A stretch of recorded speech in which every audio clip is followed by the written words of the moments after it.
तो चलिए शुरू करते हैं।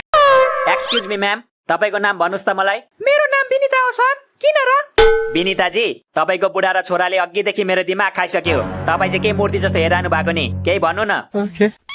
मेरो नाम विनिता लिम्बू हो। म ललितपुरमा बस्छु। मेरो एउटा बुढा र एउटा छोरा छ। ओ हेलो विनिताजी, हेलो हेलो। यो के भन्दै हुनुहुन्छ तपाई? अनि तपाईले नै केही भन्नुस् भन्नुभयो हैन? त्यसैले आफ्नो परिचय दिएको नि। यहाँ के इन्टरभ्यु हुँदैछ र परिचय दिनु भएको?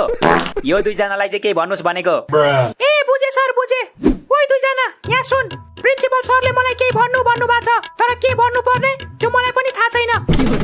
त्यसैले म जे बोल्छु सत्य बोल्छु। सत्य बाहेक केही बोल्दिन। कानुनको कसम। पुरै परिवारै पागल रहेछ यार। के गर्नु यिनीहरूलाई? प्रिन्सिपल सर, हामी पढे लेखेको नभए पनि तपाई भन्दा सिनियर हो, त्यसैले हाम्रो इज्जत गर्नुस्। किन यार भन्नुभएको तपाईले?